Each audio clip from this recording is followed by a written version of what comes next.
Cerita bersetting di tahun 1997 di mana saat itu Asia terguncang krisis ekonomi moneter. Untuk itu Pak Oki, seorang HRD perusahaan, kini mau tak mau harus memecat separuh karyawannya demi menyelamatkan perusahaan. Mendengar hal itu, banyak dari karyawan yang menangis histeris, gemetar, bahkan juga pingsan. Salah satunya seorang gadis cantik bernama Amel. Kini setelah resmi menjadi pengangguran, ia pun pulang naik bis dan melihat jalanan kota Bangkok sudah mulai lengang. Tentu dampak ekonomi mandek membuat rakyat mengalami kesulitan, bahkan seorang sopir alat berat sampai ketiduran karena gak ada lagi kerjaan. Amel pun kini pulang ke kos-kosan dengan muka sumpek banyak beban pikiran. Namun tiba-tiba seorang pria ganteng bernama Rizky memberitahu kalau liftnya macet dan menawari bantuan membawakan barang-barangnya melewati tangga. Setelah sampai di kamarnya, terlihat tanda nomor pintu kosnya terbalik karena longgar, di mana aslinya nomor 6, namun karena udah rusak kadang mutar jadi angka 9. Di sana Rizky pun tak kunjung pergi, malah sengaja dilama-lamain dengan modus minta air putih sambil melihat burung peliharaan Amel. Dari perbincangan ternyata Rizky ini bukan warga sini dan hanya kebetulan main di kosan temannya. Ia pun lalu pamit pulang dan setelah pintu ditutup, terlihat papan nomor kamar Amel yang rusak turun lagi menjadi angka 9. Sore harinya Amel berbelanja ke mall membeli kopi kapal tanker, sabun colek, dan beberapa camilan. Namun tak disangka efek inflasi membuat harga-harga melonjak tajam. Bahkan kopi yang dulunya harganya 3 ribuan kini membubung tinggi menjadi 150 ribuan. Amel tentu sempat kaget lalu melihat dompetnya yang ternyata sudah gepeng dan kosong seperti peci, lalu tak jadi beli karena uangnya tidak mencukupi. 1 minggu kemudian uang Amel sudah habis tak bersisa. Uang yang nilainya berkurang membuatnya kesulitan bahkan untuk membeli makanan di kota metropolitan. Diliputi stres dan kegilaan, ia lalu nekat meminum sabun mandi untuk mengisi perutnya. Namun bukannya kenyang, Amel justru gemetar lalu memutuskan untuk tidur saja. Di saat kepala lagi pusing-pusingnya, telepon pun seketika berbunyi yang dikira sebuah panggilan interview kerja. Namun ternyata itu hanyalah seorang maniak iseng misterius yang mengajaknya untuk bercinta dan langsung ditutup oleh Amel. Ia lalu keluar membuang sampah dan malah mendapati sebuah kardus mie instan di depan kamarnya. Bagaikan ketiban durian runtuh, ia begitu senang mengira dapat bantuan sembako dari pemerintah. Namun setelah dibuka ternyata isinya adalah ternyata isinya adalah uang asli yang begitu banyak. Kemudian menelpon temannya bernama Pim yang juga nganggur dan bertanya seandainya ada uang sekoper di depan kamarmu, apa yang akan kamu lakukan? Mendengar itu, Pim justru mengira kalau Amel sudah gila akibat krisis ekonomi dan sambil bercanda malah menyuruh Amel untuk open BO saja agar bisa bertahan hidup. Tak lama, tiba-tiba seseorang mengetuk pintu. Mereka adalah Kuat dan Tahan yang bertanya apakah Amel melihat sebuah kardus mie instan di depan pintunya. Namun Amel bilang kalau ia tak melihat kardus itu, lalu mereka pun pergi. Setelah ditutup, ada lagi yang mengetuk pintu dan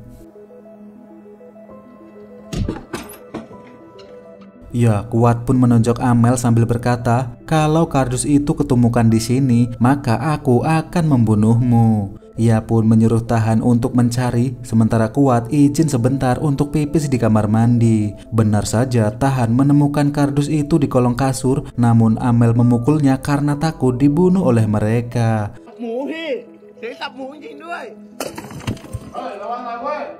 Bukannya kabur, Amel justru malah linglung dan Kuat langsung memukuli Amel di atas kasur, kemudian berusaha untuk mencekiknya. Beruntung Amel menemukan pisau yang ia gunakan untuk membuka kardus tadi masih ada di atas kasur, kemudian menusukkannya ke tubuh Kuat.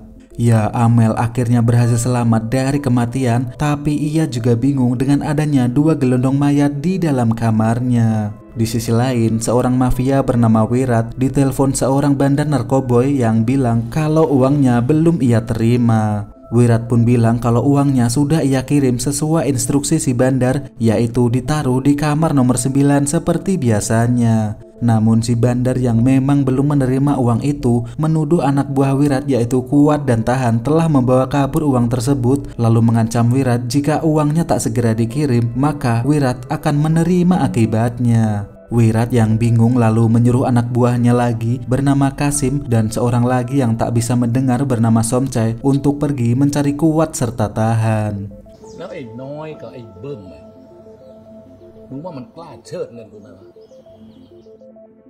Kembali ke Amel yang kini bingung harus bagaimana. Ia pun pergi dan kembali membetulkan plat nomor yang terbalik itu. Ternyata Amel pergi ke kantor polisi untuk melaporkan kejadian di kamar kosnya. Namun setelah melihat ngerinya keadaan penjara yang diisi kriminal, ia pun mengurungkan niat lalu pulang untuk mencari solusi lain. Karena sudah punya uang, akhirnya Amel membeli bakso dan tak sengaja bertemu dengan Pim yang membawa pacar barunya bernama Ponco. Dengan bangga, Pim bilang kalau Ponco ini sosok pria tampan dan rupawan impiannya dan mereka berencana menikah tahun depan. Sementara itu, si Ponco sendiri terlihat malah curi-curi pandang ke arah Amel. Keduanya pun akhirnya pulang duluan dan Pak tukang bakso itu memberitahu Amel kalau Ponco adalah playboy. Aku sering melihatnya kesini dengan cewek yang beda-beda. Pokoknya si Ponco itu gonta-ganti pacar udah kayak ganti celana dalam. Sesampainya di rumah, Amel pun menyembunyikan Tahan di dalam meja yang ia tutupi taplak. Sementara mayat Kuat ia sembunyikan di dalam lemari pakaian. Setelahnya ia mencari nomor telepon teman lamanya di luar negeri, berencana menyusulnya dan bertanya di mana dulu ia membuat paspor palsu. Ia pun bergegas pergi untuk membuat paspor palsu dan kembali membetulkan nomor pintunya yang sudah kendor.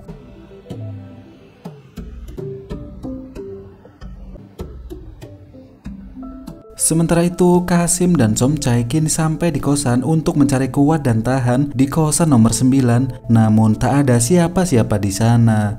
Kasim pun tak sengaja melihat motor Kuat masih ada di sana, yang artinya mereka masih ada di kosan ini. Ia lalu bertanya ke seorang pemuda kocak yang lewat apakah melihat pria dengan jaket yang sama seperti yang dipakai Samcoy. Pemuda itu pun bilang kalau pernah melihatnya mengintip di depan kamar Amel dan tiba-tiba plat nomor pintu Amel kembali mutar jadi angka 9. Si pemuda pun bilang kalau gadis di kamar itu sangat cantik dan mengaku suka mengintipnya juga, yang tentu langsung digampar oleh Kasim. Mereka lalu diam-diam berhasil membuka kunci kamar Amel dan menemukan foto Amel di sana. Namun tiba-tiba saja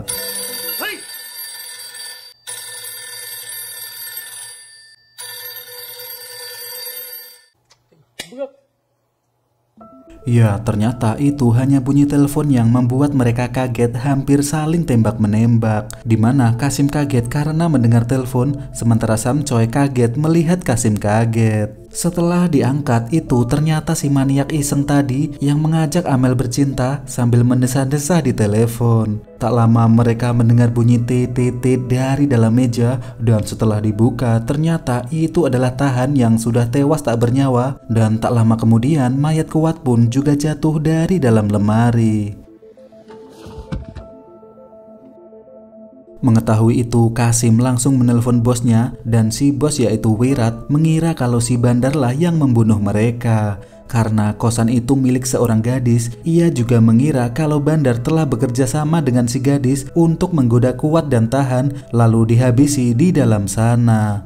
Wirat kemudian menyuruh Kasim untuk mencari informasi siapa gadis pemilik kosan tersebut dan mewanti-wanti jangan sampai ada yang melihat keberadaan mereka di dalam sana. Di sisi lain, Amel kini telah berada di rumah Wirat untuk membuat paspor palsu. Ya, faktanya Wiratlah yang mempunyai jasa ilegal dokumen palsu tersebut. Namun saat ini ia belum tahu kalau Amel lah pemilik kosan itu. Wirat mematok harga mahal untuk jasanya itu dan berjanji jam 10 malam nanti paspor Amel sudah bisa diambil. Karena paspor asli jadinya lama sekitar 2 mingguan, akhirnya mau tak mau Amel pun menerima tawaran tersebut.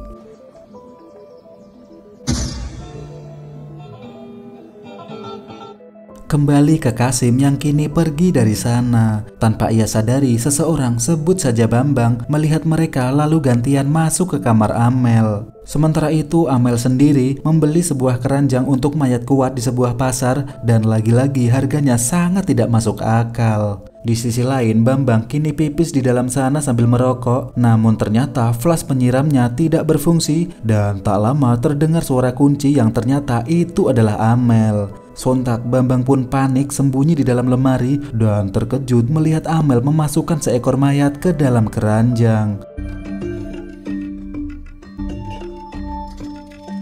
Setelahnya saat mencuci tangan, tanpa sengaja Amel melihat puntung rokok ngambang di toilet. Ia pun curiga ada laki-laki memasuki kamarnya lalu mencari ke seluruh penjuru, sedangkan Bambang sudah bersiap dengan pistolnya dan...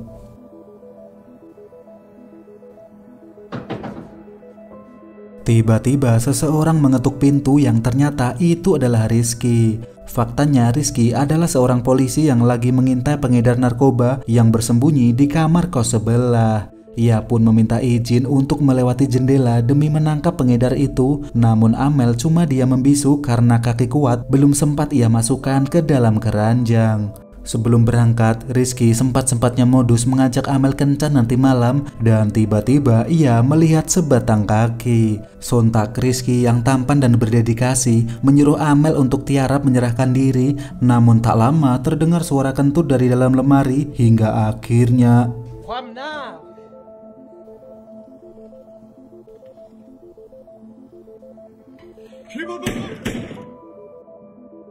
Ya, Rizky pun tewas ditembak Bambang, sementara Bambang juga tewas terkena tembakan Rizky. Tak cukup sampai di situ, seseorang kembali mengetuk pintu. Ternyata itu hanyalah tetangganya dari lantai bawah bernama Asri yang minta saus terasi karena lagi rujakan sama teman-temannya. Anehnya Asri ini maksa pengen ngambil sendiri yang tentu ditolak oleh Amel dan membuat Asri curiga apa yang disembunyikan Amel.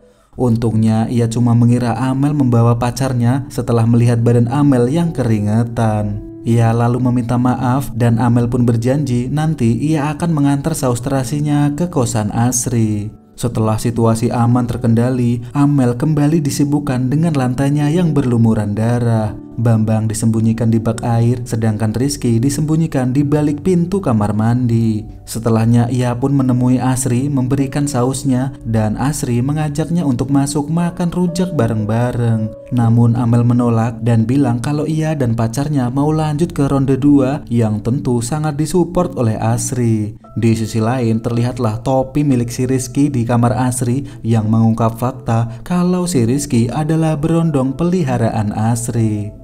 Setelahnya Amel pun pergi entah kemana dan tak lama seseorang teman dari Bambang bernama Benny mencari Bambang di kamar nomor 9, namun Bambang tak ada di sana. Ia pun menelponnya dan malah terdengar suara ringtone dari kamar Amel. Tentu ia berhasil membuka kunci jadul dengan pisau dan terkejut melihat Bambang sudah tewas di dalam bak mandi. Benny yang kaget lalu mengeluarkan pistolnya dan melihat seseorang sembunyi di balik pintu, kemudian memberondongnya dengan peluru.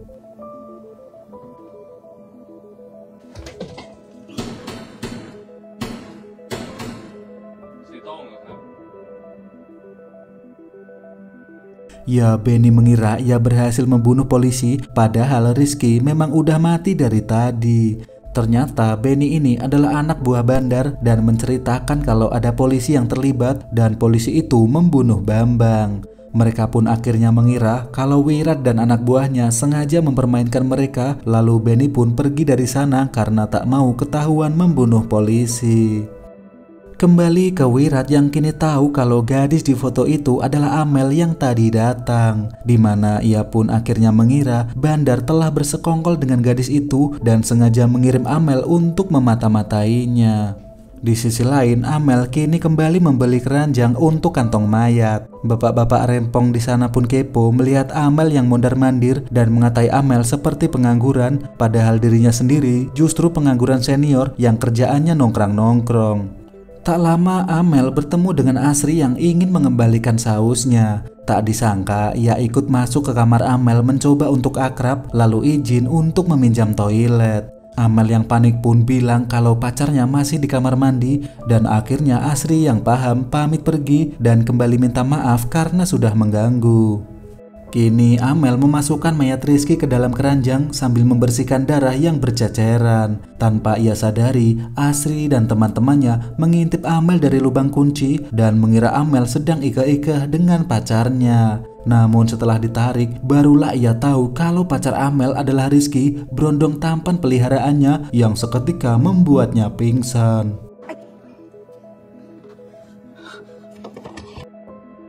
Tentu saja Asri merasa terbakar cemburu karena berondongnya direbut oleh Amel. Halah, pantesan tadi Amel bilang mau main 2 ronde sampai lemas. Begitulah kata Asri tanpa ia tahu Rizky bukan lemas tapi memang sudah tewas. Kembali ke Amel yang kini mengunjungi Pim untuk meminjam mobilnya. Namun setelah sampai, kamarnya telah berantakan dan ternyata Pim melakukan percobaan bundir karena Ponco sudah kabur sama cewek lain. Amel pun langsung mengikat tangannya dengan sodet lalu bergegas ke rumah sakit sebelum semua terlambat.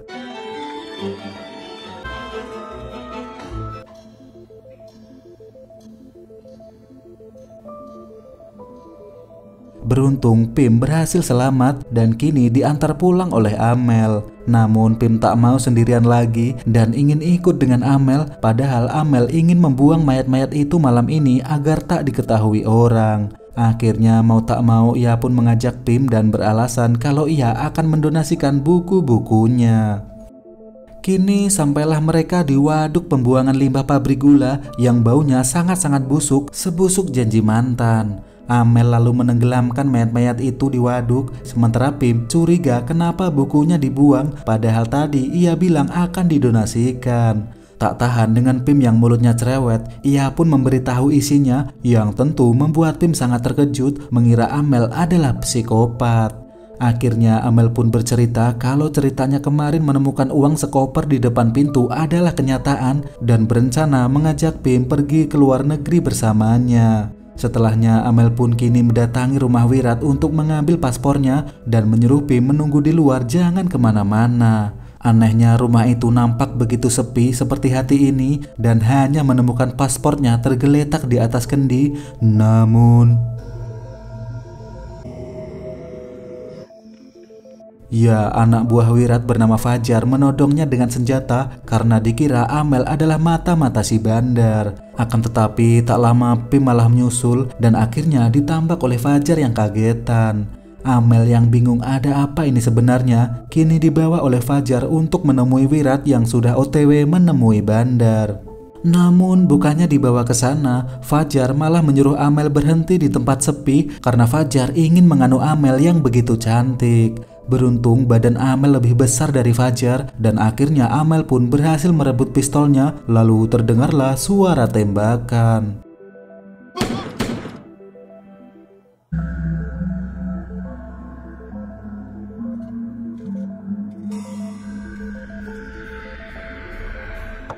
Ya, Fajar pun tewas dalam posisi masih tegang, lalu Amel segera pergi dari sana. Di sisi lain, Wirat dan anak buahnya kini tiba di kosan untuk membuat perhitungan kepada si bandar. Tanpa mereka sadari, bapak-bapak pengangguran senior yang biasa nongkrong melihat mereka yang membawa senjata, kemudian melapor ke polisi. Di sisi lain, Wirat kini menemui bandar di kamar kos nomor 9 dan ternyata bandar itu adalah Pak Oki, HRD tempat Amel bekerja kemarin. Wirat pun menuduh Oki telah bersekongkol dengan Amel mengambil uang itu dan membunuh anak buahnya. Di sisi lain, Oki baru sadar gadis yang ia maksud ternyata adalah Amel karyawannya kemarin. Loh, tuh kan kamu kenal, berarti kamu memang bersekongkol dengannya. Oki yang masih nggak paham tentu bingung masa iya Amel mencuri uang itu. Namun Wirat langsung menodongnya dan membawanya ke kamar Amel.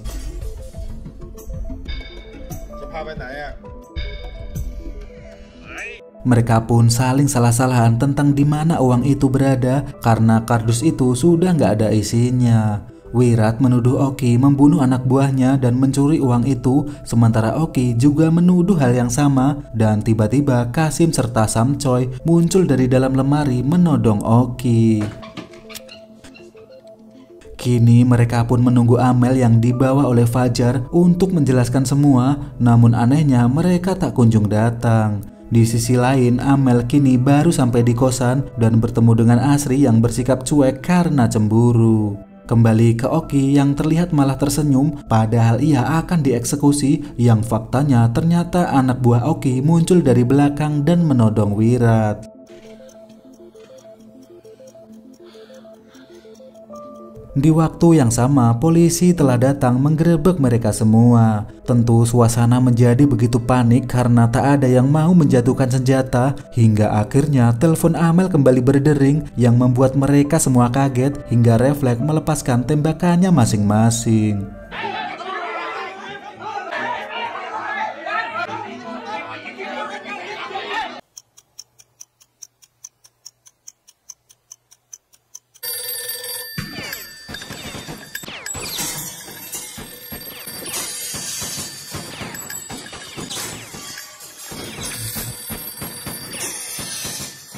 Amel pun terkejut melihat kamarnya dibobol orang dan begitu shock karena banyak sekali mayat bergelimpangan di dalam kamarnya, sedangkan Asri kembali pingsan melihat itu semua. Sementara itu, telepon masih terus berdering dan setelah diangkat ternyata lagi-lagi itu adalah si maniak yang kemarin menelpon Amel mengajaknya bercinta. Setelahnya Amel pun langsung mengambil uangnya yang ia sembunyikan di atas flusher toilet, yang pantas saja kemarin Bambang gak bisa nyiram toilet karena rupanya ada uang yang mengganjal di dalamnya. Film pun diakhiri di mana Amel mengemasi barang-barangnya untuk pergi ke Indonesia bersama burung kesayangannya. Diketahui ia menetap di Sukabumi, kemudian menikah dengan pria lokal bernama Asep dan kisah pun berakhir.